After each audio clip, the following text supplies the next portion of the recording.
안녕하세요. 김유겁의 경기부동산입니다. 구독, 좋아요 부탁드립니다. 서울 아파트 거래량이 평균 1만 건이 넘었는데 2천 건까지 줄어들면서 역사상 최저 수준까지 떨어졌습니다. 집값이 지나치게 높다는 공감대가 형성되면서 매수자가 사라지자 거래량이 뚝 끊긴 겁니다. 대부분 실거래가보다 높은 호가만 넓게 걸쳐 있는 상황에서 누구 하나 적극적으로 사려고 하지 않습니다.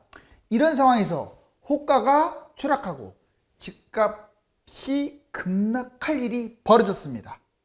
상담원에는 02501-7554, 유료 상담은 010-3999-8808입니다. 전화 주십시오. 부동산 거래 전멸, 진짜 거래 전멸이에요. 호가만 높게 걸쳐 있습니다. 결국 이것 한 방으로 와장창 떨어질 것 같아요. 보시면 지금 막 피눈물을 흘리고 있네요. 자, 상승장, 지금과 같은 폭등장에는 무주택자들이 상당히 마음이 아프죠. 근데 재밌는 게 폭락장에는 다주택자들이 피눈물을 흘려요. 2014년, 2021년 상승, 지역별 상승 순서를 한번 봤어요. 이게 그냥 자기 마음대로 올라가는 게 아닙니다. 보면은 굳이 우리가 상승장을 한다면 2014년부터 지금 현재까지 뛰고 있는데 2014년에 다른 곳들은 별로 안 뛰었는데 강남 3구가 가장 먼저 뛰었어요. 집값이 올라갈 때도 강남 3구가 제일 먼저, 하락할 때도 강남 3구가 제일 먼저 하락한다는 걸 잊지 마세요. 그 다음에 2015년 한강변이에요. 강남 다음에 좋은 데가 어딥니까? 한강변 라인에 뭐 마영성광 밑에 뭐 양천구 동작구 이런데. 그리고 2016년 이제 서울 중심으로 이제 서울 전체적 뭐 도심권도 포함해 가지고 서울 중심지 전체적으로 좀 많이 뛰고 이기 신도시, 이제 경기도가 꿈틀거리기 시작하는데 이기 신도시 새 아파트 2017년에 봤더니 서울 외곽 이제 노도강도 막 이때 막 날아가기 시작해요. 과천 분당 그전에도 뛰었지만 이때 많이 뛰었어요. 별로 뛰지도 않았었어요. 보세요, 몇 년 차인데 확실히 경기도가 늦죠. 자, 그 다음에 2018년 봤더니 서울은 아예 다 뜁니다 이제. 그리고 경기도도 그전에 좀 뛰기도 했지만 주로 광명, 평촌, 물론 경기도도 새 아파트는 미리 뛰었어요. 광명, 평촌이 입지가 상당히 좋으니까. 그 다음에 2019년 서울 전반적으로 계속 뛰고 경기도에서도 아직도 입지가 더 좋은 성남, 용인, 뭐 수원, 구리, 이제 과천 뭐 이런 데가 계속 올라가고 있겠죠. 그러다가 작년에 이제 서울 전체가 다 뛰어버렸고요. 수도권도 전체가 다 뛰어버렸어요. 그러니까 가장 큰 불장은 2020년이었어요. 그런데 지금이 더 뜨거워요. 2021년이 작년 상승폭을 이미 추월했습니다. 자, 그럼 2021년은 어떻게 뛸 거냐? 서울은 아마 계속 뛸 것 같고요. 수도권도 전체적으로 올라가는데 다만 입지가 점점 안 좋고 별로 좋지 않은 부동산 매물들이 거래가 된다는 거예요. 자, 금리 인상, 집값 하락 가속화 경고. 그러면 그 한 방이 뭡니까? 바로 금리 인상입니다. 이거 금리 인상 가볍게 보시면 안 돼요. 바로 이 금리 인상이 대세 상승과 대세 하락의 기준이 될 거예요. 집값 하락을 경고했죠. 국토연구원이 금리가 1% 오르면 집값은 0.7% 하락한다. 뭐 0.7이라고 해서 우습게 보시면 안 돼요. 금리 인상을 시작으로 집값이 큰 상승장이 꺾인다는 데 의의가 있고요. 그리고 이거는 이제 시작점이고 기타 집값 하락을 부추기는 여러 가지 요인들이 있잖아요. 그걸로 인해서 폭락을 하게 되는 거죠. 금리 인상 과정, 일단 미국보다 먼저 인상할 거라고 지금 예측을 하고 있고요. 자, 옐런 장관, 미 옐런 장관이 인상이 경기에 도움이 된다 이런 발언까지 했어요. 그러니까 한국이든 미국이든 금리 인상은 거의 유력해 보이고, 예를 들자면 이제 300만 정도 이자 들어갈 돈이 550까지 늘어나요. 이제 평균적으로 엄청납니다. 영끌한 사람들 300만 정도 나갈 게 550까지 나가게 되면 이거 못 버틸 수 있어요. 자, 금리 인상 효과가 뭐냐? 아마 9월에서 11월 두 차례 인상할 가능성이 유력히 전개가 되고 22년 내년부터는 계속 점진적으로 이제 인상할 건데, 자, 영끌 매입으로 인한 집값 하락. 그렇다면 2021년 1년 거품 폭등 시에 오를 부동산. 만약에 이제 지금 계속 올라가고 있는데, 그럼 어디가 뛰느냐? 상반기 이미 지났고 이제 하반기 쪽으로 가고 있는데, 보시면 서울부터 보겠습니다. 외곽 지역이 주로 많이 뛰었어요. 노도강이나 이런 데 많이 뛰고 있죠. 중랑구, 뭐 금천구 이런 데. 그리고 소유의 아파트, 그동안에 뛰지 않았던 소유의 아파트 맞잖아요. 그리고 소형 저가 아파트, 소형들이 많이 뛴다는 게 특이해요. 17평, 14평짜리들이. 그리고 두 번째, 나홀로 아파트, 그동안에 뛰지도 않았던 나홀로 아파트가 이제 왜냐면 너무 싸 보이니까 뛰는 거야. 그리고 오피스텔도 싸 보이니까 뛰는 거예요. 빌라 요즘 막 붐 일어나는데 빌라 조심하세요. 빌라는 솔직히 80% 이상은 매입 안 하는 게 좋아요. 이게 재개발이 됐던, 재개발도 너무 많이 뛰었잖아요, 피가. 아니면 막연한 빌라든 안 잡는 게 상책입니다. 나중에 팔리지도 않아요. 어찌됐거나 얘들이 지금 뛰고 있어요. 좋아서 뛰는 게 아니라 제일 안 좋은 거, 이게 부동산 끝물이죠. 그런데 만약 하반기 때 계속 여름에 불장이 된다 혹시 이것 뜹니다. 이제 처음으로 돌아와요. 자, 7월 이후에 아마 계속 뛰게 되면 아마 뛸 확률이 높은데 강남, 한강, 도심, 즉 비싼 아파트를 뛰어요. 이미 지금 강남 막 날아가고 있어요. 왜? 이제 그동안에 1, 2년 동안 상대적으로 덜 뛰었거든요. 상대적으로. 강북에 비해서. 그래서 강남 3구가 이 3번이 중요해요. 여기는 이제 1, 2번은 서서히 이제 끝나가고 3번.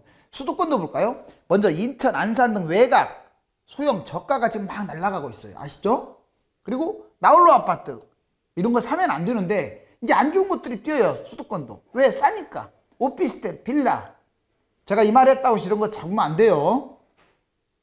그런데 이제 지금도 이미 꿈틀거리고 있지만 이 상태가 여름까지 계속 이어진다. 뛸 곳은 뻔합니다. 바로 여기에요. 신도시가 뛸 거예요. 신도시, 특히 이제 새 아파트 이런 것들 막 날아갈 겁니다. 그리고 분당이나 이런 데 과천이나 광명이나 여기 성남, 용인 이런 데 입지 좋은 곳들이 다시 원상복귀 돼가지고 날아갈 거예요. 왜냐? 아니 신도시가 뛰는데 성남, 용인이 안 뛰겠어요? 그 다음에 지방광역시, 지방광역시는 하향세를 그리고 있는데 이거 서울이 날아가고 있으니까 수도권이 뛰니까 이제 또 올라가는 거예요. 왜? 규제가 지금은 같이 규제 작용을 하고 있기 때문에 같이 움직일 가능성이 높거든요. 서울을 좀 잡아줘야 하는데 지금 대책이 아무것도 안 나오고 있잖아요. 대책이 나와도 집값을 확실히 잡을 만한 대책이 나와야죠. 지방광역시, 수도권 상승세, 지방 상승 확산을 또 가져올 가능성이 있어요. 중저가, 자, 꼭 기억하세요. 지방은 수도권하고 달라요. 나홀로 이런 거 잡으면 큰일 나요. 이제 지방은 인구 감소 이런 부분도 있으니까 꼭 잡더라도 중저가, 저평가, 대단지, 즉 2억, 3억, 4억 하는 아파트들 꽤 있어요. 광역시에서. 세대수도 많으면서 이런 걸로 접근하세요. 괜히 새 거, 비싼 거, 엄청나게 높은 거 이런 건 떨어지면 망하는 거예요. 상승 확대 시에 만약에 또 여름같이 계속 또 올라간다. 그러면 어떤 것들이 뛰냐면 여기도 역시 고가 아파트가 올라갑니다. 여기 정리해보면 지금 현재 올라가고 있는 것, 상반기 때 올라가고 있는 것은 입지가 안 좋거나 뭐 나홀로거나 또는 세대수가 적거나 또는 비아파트, 아파트도 아닌 것들이거나 좋지 않은 것들이 뛰었는데 이제 하반기 쫙 올라가게 되면은 좋은 곳들이 뛰게 돼요. 왜? 싸 보이니까. 투기 전쟁한다더니 정부 여당이 투기질을 하고 있어요. 이거 좀 심각한 겁니다. 정말 그 국민들이 믿고 180석까지 주었는데 참 씁쓸하네요. 뭐 여당만 그러겠어요. 야당은 뭐 깨끗하겠어요. 그 사람들 뭐 지금 집값 잡을 대책 1이라도 내놓고 있습니까? 근데 이제 뭐 야당은 제끼고 왜? 정부가 아니잖아요. 여기 보시면 대통령 취임 때부터 2017년부터 집값 잡겠다, 투기와의 전쟁, 뭐 온갖 잡동사니 말을 쏟아냈는데 다 거짓말이고 쇼였어요. 김현미 장관 역시 마찬가지로 자 임대주택 사업 활성화시켜가지고 완전 폭망시켰고, 그 다음에 김의겸이라는 사람 25억 상가 건물 투기해가지고 떼돈 벌고, 김상조 자 임대차 3법 하기 전에 임대 가격을 확 인상시키는 아주 그 못된 짓을 하고 있고, 노영민 비서실장 집을 선택하냐 직을 선택하냐, 직장보다 집이 더 돈이 훨씬 많이 드니까 직장을 버리고 집을 선택했어요. 바로 이런 정신 자세. 집값 결국 올라요. 이런 말 한 사람도 있어. 진성준. LH 직원 투기 팽배 LH 직원만 있겠어요? 지금 아까 국회의원들도 이제 나오는데 정말 본인들이 모범을 보여야 하는데 왕투기하고 있고요. 의원 12명씩이나 집단 투기. 지금 탈당을 하네, 출당을 하네. 이런 사람들이 투기 전쟁 한다더니 이런 사람들이 투기하고 있고, 그러니 지금도 집값을 안 잡고 있는 거예요. 어느 정권 때나 투기 세력들은 있어요. 그런데 유독 이번 정권이 집값이 많이 뛴다는 것은 바로 이런 문제. 그리고 집값 잡을 생각이 없는 거죠. 오로지 세금. 자, 이제 2021년 집값 올라도 결국 대폭락 위험성이 있다.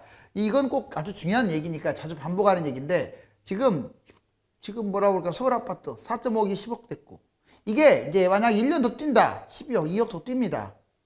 그래서 뭐 나 돈 있다 그러면 뭐 잡는다고 해서 또 떨어졌다 올라가니까 나중에 뭐 망한다고는 할 수 없지만, 문제는 이거 올라가는 게 문제가 아니라, 보세요, 하락장에 6억으로 예상치 6억으로 그냥 대폭락하는 거 아니에요? 10억짜리 잡아갖고 6억까지. 조금 이게 제가 왜 폭등 폭락이란 말을 자주 쓰냐면, 자본주의 사회는 상승 하락이 없어요. 이거 부동산만 그런 게 아니라 주식, 금, 뭐 부동산, 유가, 뭐 환율, 원자재, 폭등 아니면 폭락이에요. 진짜예요. 자, 경기도 아파트도 3억 6억 되는데 이게 올라간다 그럼 지금 잡으면 아마 7.5억까지는 갈 것 같아요. 왜? 집값 안 잡으니까. 근데 이게 끝이에요. 끝. 결국은 하락장 돼가지고 4억까지 폭락. 자, 광역시도 2억이 4.5억까지 올랐는데 이게 또 올라가면 1억 더 뛰겠죠. 5.5억. 그럼 뭐합니까? 또 떨어지는데. 결론적으로는 제가 드리고 싶은 말씀은, 자, 분명히 이제 이렇게 올라가더라도 여기만 보지 말고 반드시 돌아올 하락장. 여러분들이 워낙 지금 상승장만 보다 보니까 집값은 영원히 빠지지 않는다, 절대 떨어지지 않는다, 학습 효과 때문에 제가 자료도 보여드렸잖아요. 91년부터 4번이나 빠지는 자료. 자, 이제 부동산 전망, 폭등론자, 폭락론자, 중도론자, 폭등론자. 100년 만에 세계 유동성 장세. 2024년까지 폭등. 2024년이면 앞으로도 3년 더 뛰네요. 3년 이내 입주 기준, 공급 부족과 세대 증가. 이 사람들이 주장하는 것은 입주 기준으로 공급이 계속 부족하다, 3년 이내에. 그럼 뭐 공급 부족하면 계속 집값 뛰는 거 아니냐. 자, 세대수 증가하는 거 아니냐. 지금 집이 남아돌고 있어요. 공급이 부족한 게 아니에요. 다주택자 매물만 토해내게 되면 이거 완전 초토화돼요. 세대수 1인 가구만 증가하고 있어요. 6년째 여름 폭등했는데 이번에 뛸 것이다. 저도 이건 동감을 해요. 토지보상금 엄청납니다. 지금 이게 부동산도 위험한다. 이것도 동감해요. 다만 이게 단기적으로 뛰는 거지 무슨 2024년까지 올라간다? 폭락론자, 이 사람들도 문제가 있어. 집값 거품이 폭등해갖고 당장 지금부터 하반기까지 계속 이제 해가지고 계속 떨어질 것이다. 폭락론자의 특징은 올라간다는 얘기를 안 합니다. 그러니까 떨어졌다가 결국은 우상향 하는 거 맞잖아요. 근데 우상향을 인정을 안 해요. 이제 망했다, 끝이다. 그런 사람들 말 들으면 영원히 거지 됩니다. 그 다음에 거래량이 급감한다. 저도 동감해요. 다주택 매물과 분양폭도 엄청나죠. 이걸로 이제 중장기적 하락은 합니다. 지속적 기준금리, 이것도 집값 하락 요인이 되죠. 그렇지만 끝없이 떨어지지만 않고 하락을 했다 또 올라간다. 결국 우상향인데 서울일수록 우상향이 크고, 수도권은 우상향 조금 하거나 그냥 본전치기, 지방은 우상향도 못하고 아예 그냥 회복도 못하고 끝날 수도 있기 때문에 조심해라. 중도론자는 이거 짬뽕한 건데 굳이 따지면 저는 여기에 해당돼요. 정부 무대책으로 지금 대책이 없기 때문에. 원래 폭락론자는 전부 타다 납니다. 폭등론자들이 전부 타다죠. 근데 저는 달라요. 지금 이 상황을 만든 것은 90% 전부 탓이에요. 왜? 투기 세력은 어떤 정권이기나 다 있었어요. 투기 세력 때문에 집값이 뛰었다, 이건 말이 안 되는 거예요. 집값을 못 잡았기 때문에, 또는 안 잡았기 때문에 집값 뛰었다. 왜? 어느 정권이나 있는데 누구는 어떤 정권이 집값을 잘 잡는데 어떤 정권은 왜 집값을 못 잡습니까? 정부 무대책으로 2021년, 2022년 앞으로 계속 1, 2년 동안 또 올라갈 것이다. 집값 지나치게 올라서 새 정부나 돼야, 한 1년 지나서 새 정부나 돼야 하락할 것이다. 이렇게 판단돼요. 금리 인상, 그 다음에 매물이 한꺼번에 폭탄, 인구 급감으로 폭락한다. 결론적으로 단기적으로 좀 올라가는데 너무 많이 뛰었기 때문에 나중에 큰 폭락을 할 것이다. 이게 중도론 입장입니다. 여러분들한테 좀 권하고 싶은 것은 이 중도론을 좀 권하고 싶어요. 공무원 특공 폐지, 일반 청약 2배, 세종 전국구 청약 확보. 말도 안 되는 거죠. 무슨 공무원들한테 아무리 여기가 그 공무원들이 많이 간다고 하지만 50% 특공. 그러니까 솔직히 누더기 대책을 만든 거야. 25번. 하지 말아야 할 대책. 자본주의는요, 시장 원리에 충실하게끔 만드는 것도 있고 꼭 대책을 써야 할 것이 있는 거예요. 근데 나 아니면 안 된다 해서 무지막지하게 불필요한 대책을 자꾸 만드는 거야. 이건 사회주의나 다를 바가 없죠. 자본주의는 시장 원리에도 맡겨야 돼요. 자, 여기 보시니까 이제 그런데 그래도 여기 보세요. 공무원 특공 없애갖고 일반 특별공급 53%, 일반 청약 40%. 이거 잘못됐어요. 왜 특공이 많아요? 특공은 10%나 20%만 하면 돼요. 7, 80% 예전에 2013, 14년처럼 일반 공급을 많이 하세요. 어차피 특별공급 이렇게 한다고 해서 특공자들이 다 당첨되는 것도 아니에요. 거의 다 떨어지지. 일반인들이 좀 희망을 갖고 있어야지. 뭔 특공을 이렇게 자기들 마음대로 이렇게 이것도 과학적 법칙도 아니에요. 지들이 멋대로 정한 거야. 지들이 돈 벌려고. 왜 이런 짓거리를 합니까? 자, 결론적으로 청약제도 꼭 이거 바꿔야 돼요. 4가지 지적해 볼게요. 공공임대 축소시키세요. 왜 공공임대가 안 좋은 줄 아세요? 임대 살면서도 임대가 지금 LH 거다 보니까 이거 주인이 없어. 집만 지었지 주인 없는 집이야. 그러니까 여기 임대로 사는 사람들이 이게 눈치 봐가면서 언제 집을 살까? 언제 그 일반 분양 받을까? 이런 생각만 하고 있는 거예요. 그러니까 이거 누군가가 주인이 있으면 차라리 무주택자가 좀 줄어들기 때문에 유리한데 공공임대를 갖다가 자꾸 짓는 바람에 유주택자는 줄어들지도 않고 공급 부족을 부채질하는 이게 역할을 하는 거예요. 공급 부족을. 제 말 이해 가셨죠? 공공임대를 아예 하지 말라는 게 아니라 확 축소시켜야 돼요. 근데 이놈의 정권은 맨날 공공임대, 공공. 무슨 게 이렇게 공공을 좋아하는지. 본인 자식들은 공공임대에 안 집어넣을 거예요, 아마. 특별공급을 좀 축소시키세요. 왜? 아까도 얘기했지만 영끌 매입의 원인입니다. 특별공급을 20%만 하세요. 10%나. 나머지는 일반 공급하시고. 가점제 좀 축소시키세요. 왜 가점 낮은 사람들이 희망을 완전히 잃게 만듭니까? 청약 기대감 상실하니까 영끌하는 거 아니에요. 가점도 확 축소시키세요. 20%로. 당해 지역도 좀 축소시키고요. 왜 해당 지역 사람들만 다 좀 넘나들게 해야죠. 그러니까 쉽게 말하면 2013, 14, 15년 때 오히려 현 정권 출범 이전의 그 청약 제도가 최고인 거예요. 지금 만든 청약 제도는요, 집값 폭등시키는 제도예요. 정부 주도 청약 개입 제발 하지 마세요. 뭐 하지 마시라고, 이런 것은. 시장 자율한테 맡기시라고. 잘 하지는 못하면서 왜 자꾸 해갖고 집값만 폭등시킵니까? 자, 이제 지난해 덜 오른 오산, 고양, 의정부 같아서 작년에 올랐던 곳은 경기도 보자고요. 비교적 입지가 좋았던 곳들이 좀 많이 뛰었어요. 남양주, 광명, 수원, 용인, 하남, 안양, 구리 다 좋은 곳이네요. 근데 지금 뛰는 것들을 보세요. 고양, 의정부, 오산, 시정, 동두천, 의왕, 뭐 수원 몇 군데 빼놓고는 좀 변방이 좀 많이 뛰고 있지 않아요? 즉 좋은 곳에서 나쁜 곳으로 뛰고 있네요. 자, 여기 보면 어떤 모 아파트가 6억에서 지금 20억 근처까지 갔네요. 엄청나게 좋죠. 어떻게 6억짜리가 이렇게 한 방에 날아가네. 여기 지방이 특히 이랬죠. 자, 그럼 얘가 이 한 방에 날아간 게 한 방에 안 떨어지겠어요? 얘 한 방에 떨어져요, 하락장 오면. 그리고 여기 보시면 실질적으로 하락 4억밖에 안 한 것은 안 떨어진다고 얘들 떨어집니다. 하락장 두면. 특히 지방 같은 경우는 더 심해요. 보니까 2억대로 떨어졌네요. 14년부터 21년 2억대로 떨어졌잖아요. 자, 부동산 2008년보다 2021년이 훨씬 더 위험하다. 자, 보시면